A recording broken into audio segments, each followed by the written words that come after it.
Okay, here we go. Welcome back to the Geeksiders Podcast. In this episode, I almost said video. in this episode, we're going to be reviewing Game of Thrones Season 8, Episode 4, and also Avengers End Game. So, obviously, we're going to have spoilers here for both of those things. Yep. Haven't seen them yet? Don't listen to this Don't podcast. listen. All right, let's start off with Game of Thrones Season 8, Episode 4.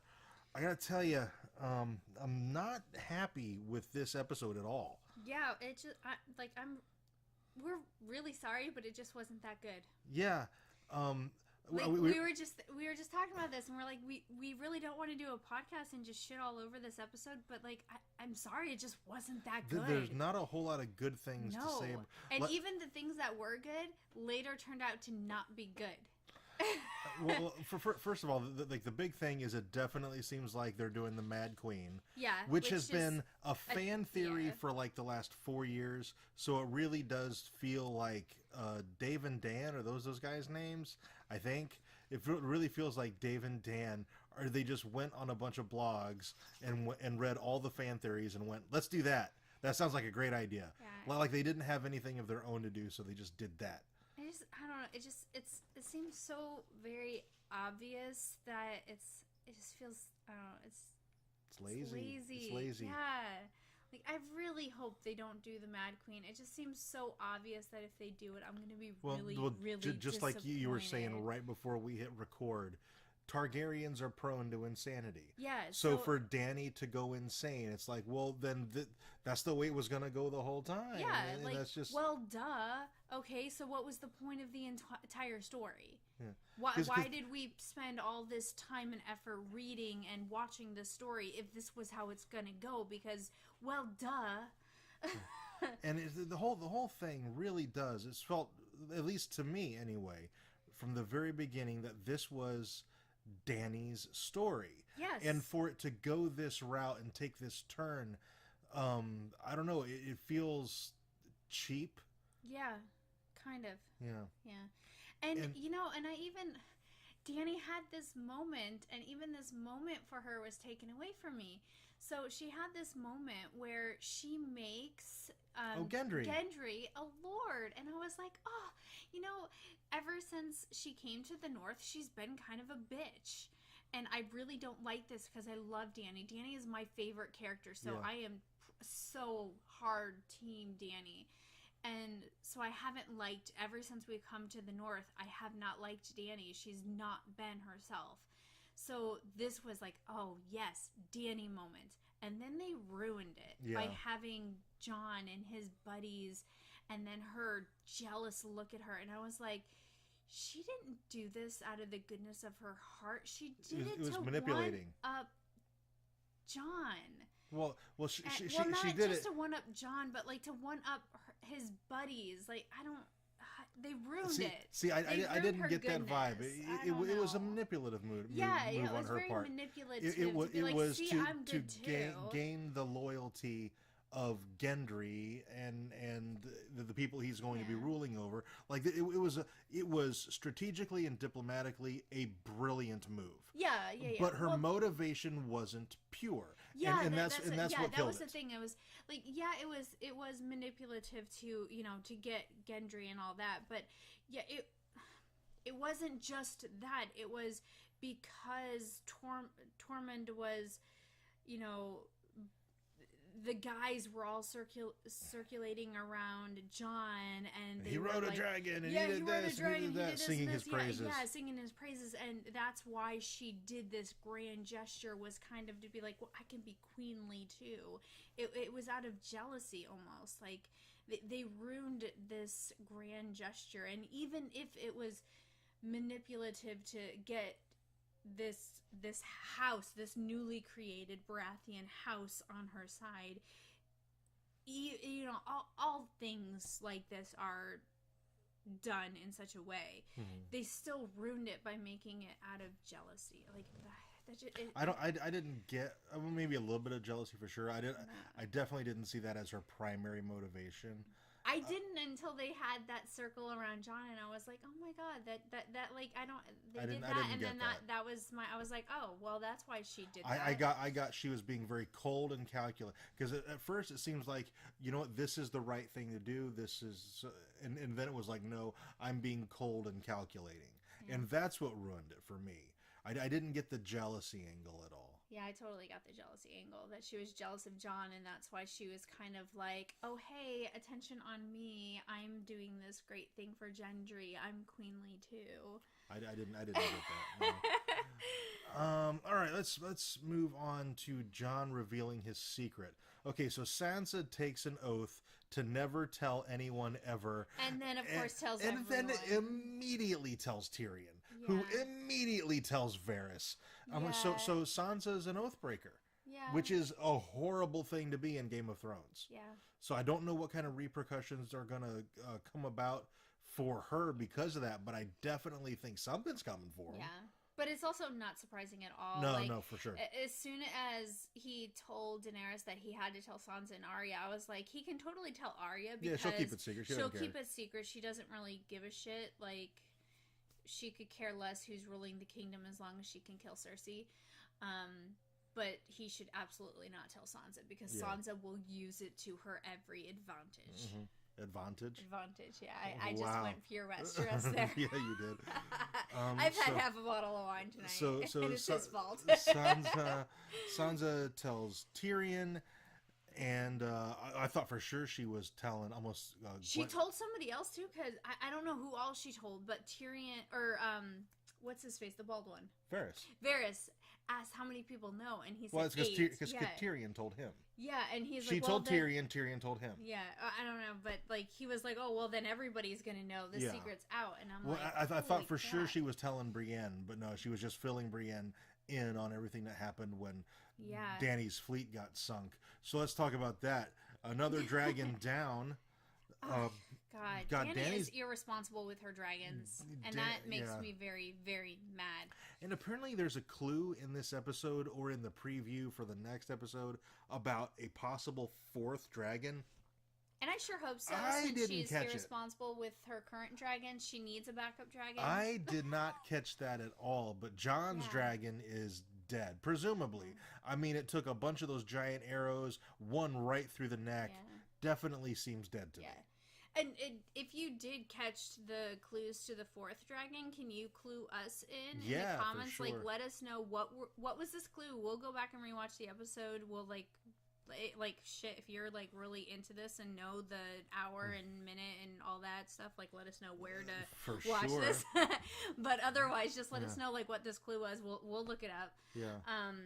But yeah, like I can't believe she lost Jon's.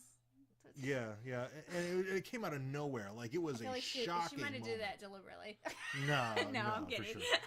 Like it was completely out of nowhere. It was almost a jump scare. It was. It was like, shit. What was that? Oh my god! And then oh god, I hate Euron Greyjoy. Where the freak is Yara, man? I know, right? Yara's terrible at her job. All right, so.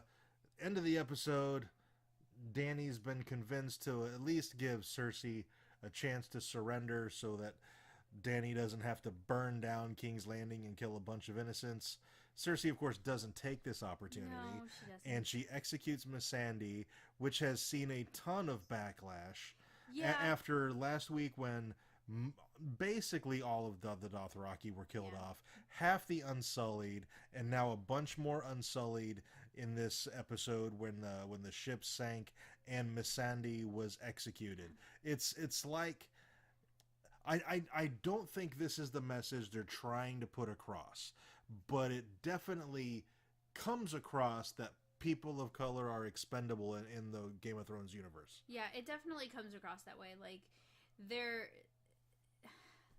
Yeah, it just comes across. I don't think it's on purpose. No, I don't think it's on purpose. I see that the writers, Missandei is really, really important to Daenerys, and they need Daenerys to go mad for the next episode, so that's why she was killed. But you just killed a whole bunch of people of color in the last episode, and now a bunch more in this episode. Yeah, a bunch more in this episode, and then you just kill a major person, and there's really not a whole lot left. Like there's not there's much. two, right? There's her and there's a Grey Worm. Yeah, Grey Worm and the rest of the Unsullied. But no, like major characters. There's Missandei and Grey Worm. Yeah, that's it. People of color. There's Missandei and Grey Worm, and they kill her. Yeah. So we have Grey Worm left of major characters who are of color, right? And they kill her off. Like, it's definitely showed a lack of awareness. I think in the writing. A lack of awareness and kind of terrible writing. Like, they could have gone a different route. Like maybe Jorah could have survived the battle and he could have been executed. Yeah, the battle last week. Yeah, that would have had the same exact effect on Daenerys. That is absolutely correct. Jorah did not need to die last week. He served no purpose dying last week, and he absolutely could have taken. They could have bumped that death an episode. Yeah, he absolutely could have taken Missandei's place this episode, and it could have served the absolute same purpose. Yeah, for sure. And that would have been much better writing and would have been much more aware. Yeah, and I mean, like I said, I don't think that this is intentional by any means. I hope it's not intentional. I mean, obviously we don't know who the writers are, but I really hope it's not intentional. But it's certainly not very aware. It's just. I think it's a lack of awareness on what you're actually doing. Yeah. And that seems to be kind of a trend though with the creators. Like like last episode, the episode was so dark, a lot of people had trouble seeing it, and so the cinematographer for that episode came out and was like, "Well, then you need to adjust your TVs and do this and do that." And I'm like, "Well, dude, if I need to adjust my TV that works for literally every other show we watch to watch one episode of Game of Thrones, I feel like they just came up with a whole bunch of excuses for why they made it dark without any... Just to hide some of the CGI. Really, it was the high CGI. Just come on, let's be real. Yeah. But like I said, because we watched the show the day after it comes out, we knew that we had to adjust our TV settings, so we did, and it was still dark. It was still dark, but we were able to basically see everything. Yeah. But we don't have a top-of-the-line television either. No. And I feel like last week's episode, you really kind of needed a top-of-the-line television tuned to perfection to really experience it the way they wanted you to. And not everybody has that. No. Some people still have, big freaking projection TVs from 1987. All right, basically super disappointed in this episode of Game of Thrones. Super disappointed in this season overall, and really the last two seasons, because we are speeding toward the end, and it feels like they're taking shortcuts. Yeah, it really does. They're being really lazy. Like if I was gonna grade like the first 6 seasons, I would give the show 8.5, 9 out of 10. Right? The last 2 seasons, I'm at like a 6. Yeah. Last season and a half, not 2, last season and a half, I'm at a 6. So yeah, super disappointed in last season and thus far this season. All right, let's move on to Avengers End Game. Really, really enjoyed this movie. Yes. This was it was really good. I definitely enjoyed it. It went a way different route than I thought it would. Yeah, I knew time travel had to be a thing. Yeah, it was absolutely different than what I thought it was going to be. Completely different than anything I could have comprehended. I figured they were going to do time travel somehow because Ant-Man played such a prominent role and he was stuck in the quantum realm. I'm like, okay, they're going to do time travel somehow. It just seemed logical that that's the direction they were going to go. Yes, I had no idea. But the execution was really pretty great. Yeah. Loads of fan service in the movie. Yes. Which I have zero problem with. Give me fan service. I'm not so much, I see absolutely nothing wrong with fan service at all. I'm okay with fan service. I just thought there was a little too much of previous movies. Well, they definitely padded the runtime a little bit. Yeah, like there was a lot of repeat footage from previous movies in there. Like, I wasn't so okay with that. Like, I'm okay with fan service, but, like, I don't want to rewatch previous movies during the movie that I'm watching. And there was a lot of that. I did like that they revisited the first Avengers movie, and we kind of got that hero shot again, that to set the scene. I really did. I liked that. I liked that moment. A little bit of that's okay, but there was a lot of that. Favorite moment from the movie: Captain America using Thor's hammer. My favorite moment from the movie was actually when Thor was with his mother on Asgardia, and he Asgard, and he calls for Mjolnir. Mew. Yeah, and it comes, and he's like, "I'm so worthy," and I that was a favorite moment because, first of all, May is Mental Health Awareness Month. I don't know if everybody's aware of that, but it shows that even when you go through bad times and you're depressed and you're going through a lot of darkness and hard times, you're still worthy.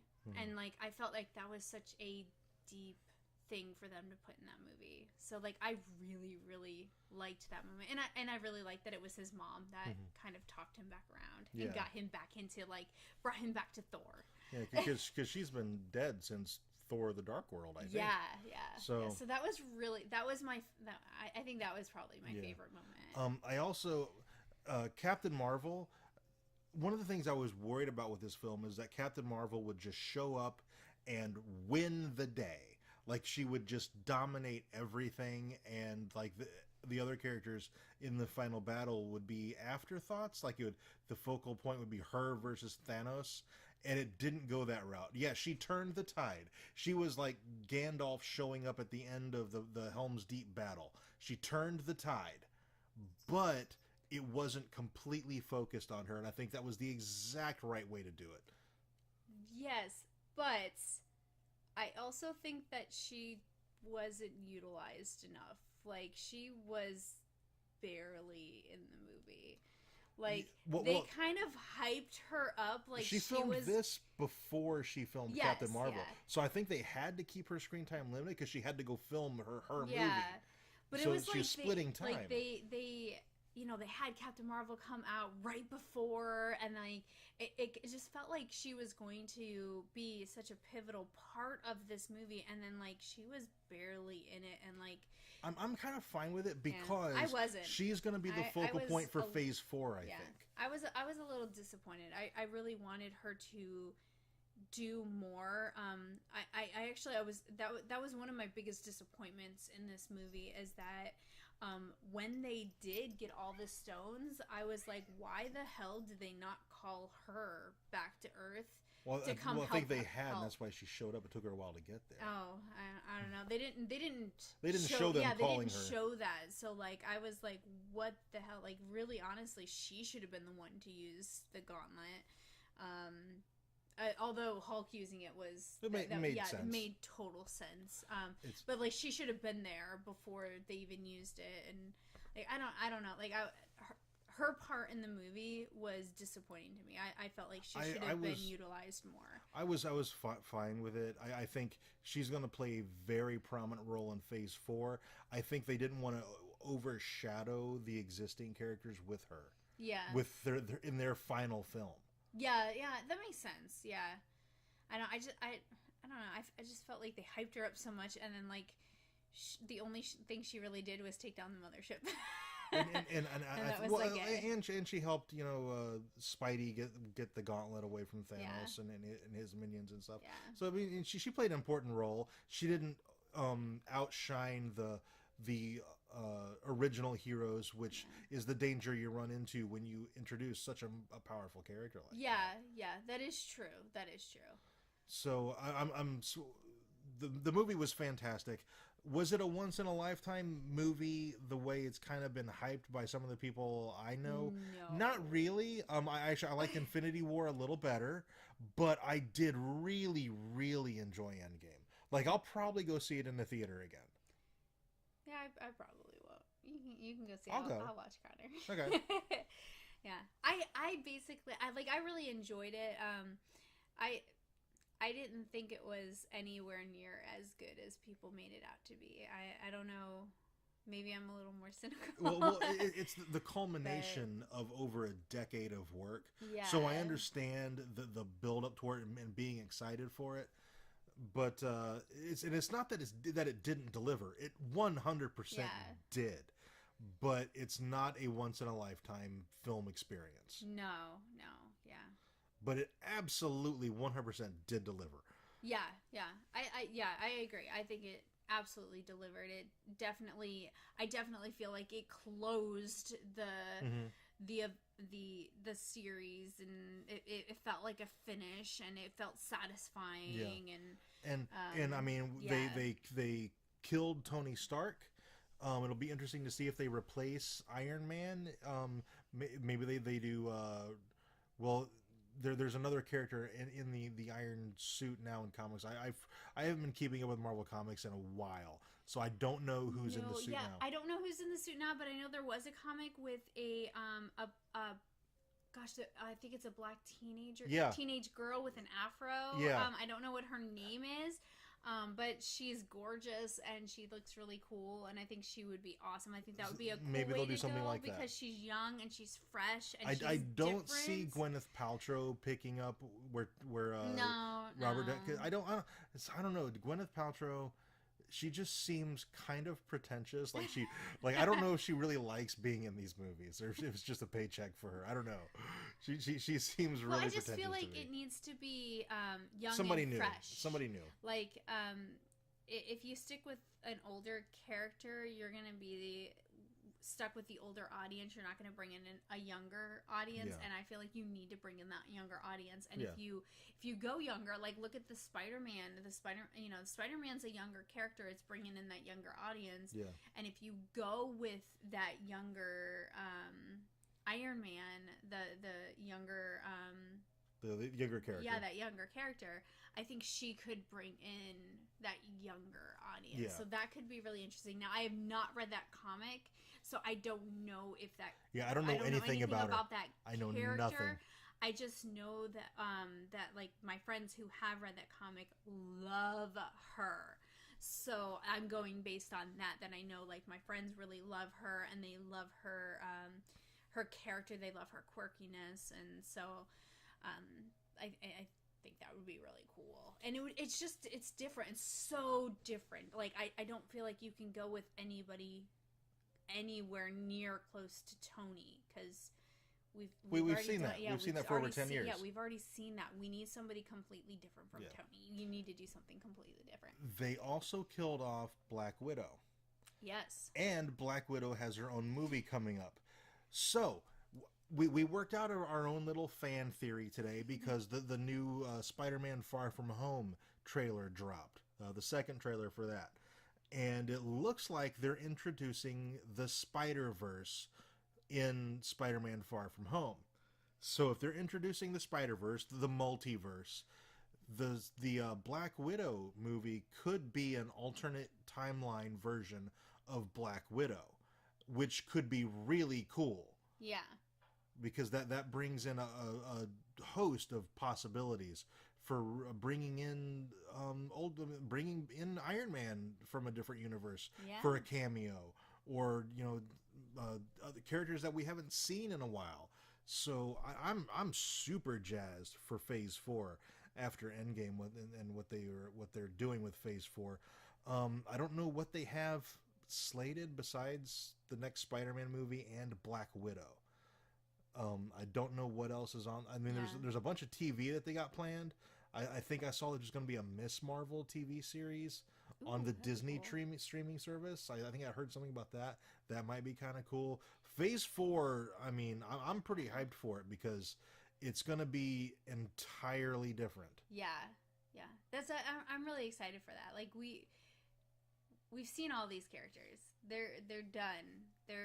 We can now have new characters. Well, and there's Guardians of the Galaxy 3 is coming up here real soon. Yeah, which is going to have Thor. Which Thor is part of the cast, and James Gunn is back writing and directing, which is a huge deal.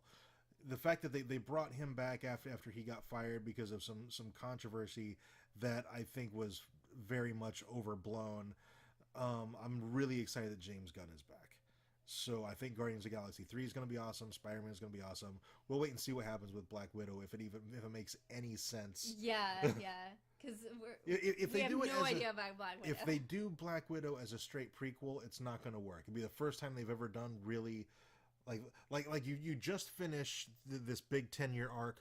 Why go back and do a prequel of that 10-year arc? Yeah, that wouldn't really make sense. No, you've got to do something that fits in with Phase 4, and bringing in a different version, an alternate universe version of Black Widow, I think is the way to go. Yeah. So Captain America also. Yeah, old man Cap. Well, technically didn't die, but no, he's just old. He aged and retired. He retired, and he got with Peggy, which is we assume it was Peggy. We know it's Peggy. It was probably Peggy. It was Peggy. He danced with Peggy, so we know it's Peggy. And he handed off the shield to Falcon, yes. which of course Falcon is Captain America in the comics for a while. So I really hope we have a hope he gets his own movie. Captain America. Yes, I hope so, because that would be amazing. Or even like maybe a TV series on Disney Plus. Because Falcon is kind of a lesser known character. Yes. And I think it would be, especially the performance turned in, I think he deserves his own film. Yes.